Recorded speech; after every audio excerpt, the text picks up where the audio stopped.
Oh yeah. How tough was that? It was tough, man.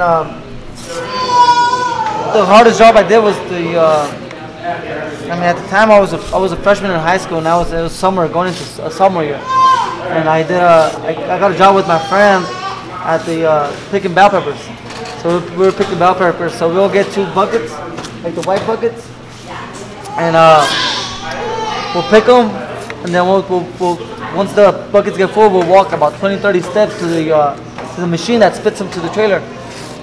And the first 4 hours was a piece of cake, but when you got 10 hours, you're not bending on your back no more. You're on your knees, picking those, finishing up those hours and stuff like that. And especially the machine, the guy running the machine never slowed down. He kept on going the same pace. And the first 4 hours, I mean, I had to walk maybe 35 to 40 yards because it was so behind us.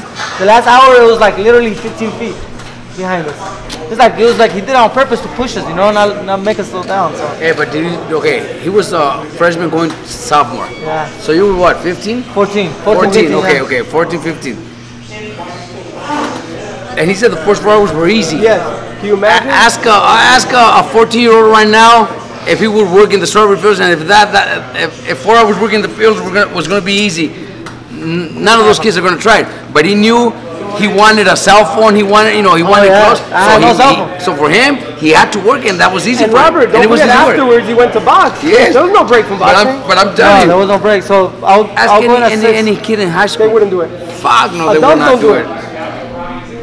Yeah, so we'll go in at 6, and we'll get back to having 4:30, and then to the gym after that, 5 to 7. How tired were you? Extremely tired. It was heavy, man. It was a heavy job, especially the weather during summer in Fresno gets over 100 degrees. So. Did you ever see rattlesnakes or anything? No, they do a good job maintaining the fields, with the irrigation and stuff like that. They kill all that. But you know what was more motivating is like there's 50-something-year-olds. I was a 15-year-old healthy boy, you know what I mean, athletic person, and even I had trouble with my back. And imagine I saw 55-year-old ladies and men doing the same jobs, you know what I mean? And when you thought that the next day they were not going to show up, they showed up. Because those are the jobs that bring food to the table, and so if they could do it, I could do it. And I kind of had that mentality, How long did you do it for? I did that job for 3 weeks. And I saved about $1,500. Good money. Yeah, that's for my clothes and my, like Robert said, my cell phone. I got my first cell phone when I was a sophomore in high school. What kind of phone was it? Do you remember? The LG Shine. I don't know if you remember that one. It looked like a little chrome one with like a little mirror. You close it. Robert, what was your first cell phone? A block?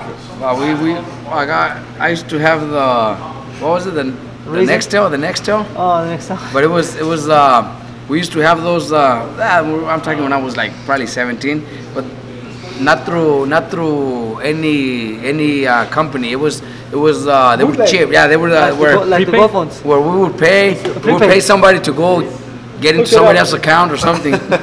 That's the way we would do it. That's how my pager was. I had a pager like that.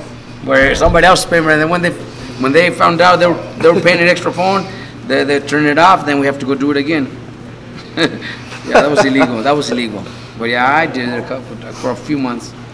Yeah, so I did two summers of working in the fields, and then my junior year I got a job at Starbucks. Really? Yeah. What did you as what? At Starbucks you do everything. You do register, barista. You clean the floor. So you know how to make drinks and make coffees, all this? Yeah. I mean, it's all the same measurements. Just different flavors. Robert, did you know that?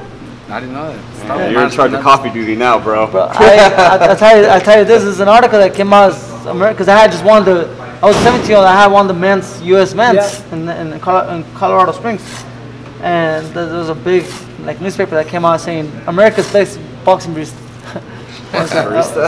Yeah, America's best boxing barista.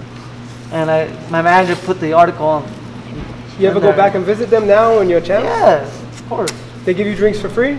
Yeah, some do, yeah. Some just give me the discount. But, Robert, you remember the first time you met him when he came to your gym? No, I had met him before. I'm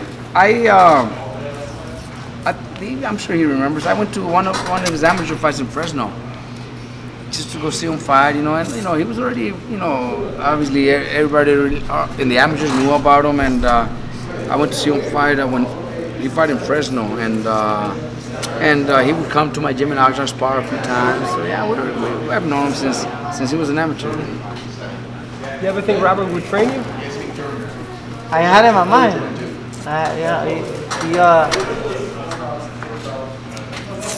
you know, for me, I'm the type of guy that's everything. I'm very thankful with things, you know, because I didn't have much, you know.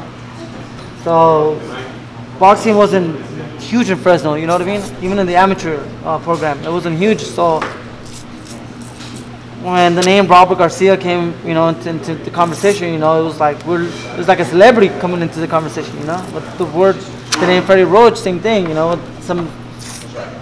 With Mikey Garcia, and then with that name, you know, it was like those are the best boxers, you know, with Manny Pacquiao and stuff like that. So I was never like, oh yeah, like he's gonna train me one day. I never had that mentality, or my job was just to try to compete with some of these guys, you know, that were known in the amateur. So thanks to that, my work ethic, and I think that's what. Now we're together, you know. Do you remember what it was like when you got your first paycheck, the fat paycheck? my sign-on bonus? Yeah. Oh, it was good. How did you celebrate? I can't remember. I think at barbecue, we threw a barbecue at the house, and which the same old, and it hasn't changed. My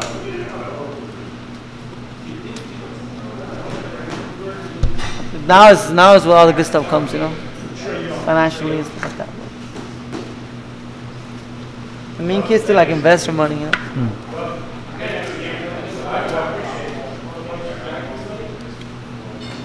Donate some of it, you know, to proper reasons. Happy belated.